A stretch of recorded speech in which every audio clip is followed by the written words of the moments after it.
UDF സർക്കാരിനെതിരെ DYFI ജില്ലാ കമ്മിറ്റിയുടെ നേതൃത്വത്തിൽ താലൂക്ക് ഓഫീസ് മാർച്ച് സംഘടിപ്പിച്ചു.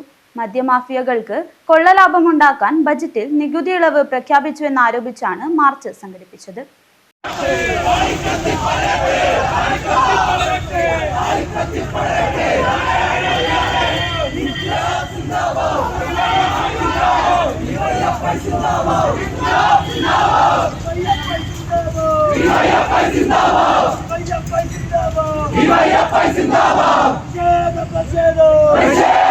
UDF സർക്കാർ മദ്യമാഫിയകൾക്ക് കൊള്ളലാഭമുണ്ടാക്കാൻ ബജറ്റിൽ നികുതി ഇളവ് പ്രഖ്യാപിച്ചുവെന്നാരോപിച്ചായിരുന്നു ഡിവൈഎഫ്ഐ ജില്ലാ കമ്മിറ്റിയുടെ നേതൃത്വത്തിൽ കാഞ്ഞങ്ങാട് താലൂക്ക് ഓഫീസിലേക്ക് യുവജന മാർച്ച് നടത്തിയത്.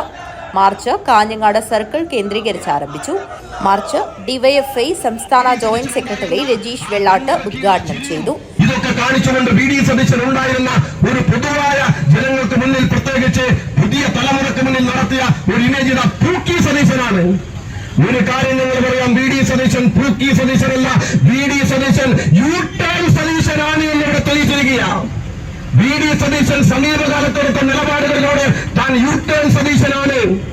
PNCയുമായി ബന്ധപ്പെട്ടുകൊണ്ട് സ്വീകരിച്ച സമീപനത്തിലൂടെ, ബക്കാടി കമ്പനിയുമായി ബന്ധപ്പെട്ടുകൊണ്ട് ഇപ്പോൾ സ്വീകരിക്കുന്ന നിലപാടിലൂടെ ഈ ഗവൺമെന്റ് അധികാരത്തിൽ വന്ന് ചുരുക്കം ദിവസത്തിനുള്ളിൽ സ്വജനപക്ഷപാതപരമായ KPCCയുടെ പ്രസിഡന്റും വൈദ്യുതി വകുപ്പ് മന്ത്രിയുമായ തന്റെ ഓഫീസിൽ തനിക്ക് ബന്ധപ്പെട്ട അലിയനെ തിരികെ കയറ്റി സണ്ണി അദ്ദേഹത്തെ തിരികെ കയറ്റിയത് ഉൾപ്പെടെയുള്ള നിലപാടിലൂടെ ഈ സ്വജനപക്ഷപാത നിലപാടിന്റെയും ഇത്തരം സമീപനത്തിന്റെയും എല്ലാം അപ്രസ്തനായി UDF എന്നത് തന്നെ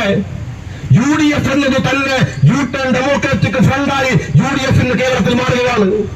ഈ രാഷ്ട്രീയ പാപ്പരത്വത്തിന്റെ പ്രതീകമായി കേരളത്തിലെ UDF മുന്നോട്ട് പോകുമ്പോൾ നിങ്ങൾക്കെതിരായി വലിയ ചെറുത്തുനിൽപ്പാണ് ഈ കേരളത്തിന്റെ തെരുവിൽ നിങ്ങൾക്ക് നേരിടേണ്ടി വരിക. ജില്ലാ പ്രസിഡന്റ് MV രതീഷ് അധ്യക്ഷത വഹിച്ചു.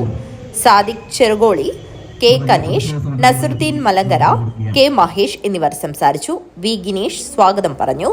News bureau, Kanhangad.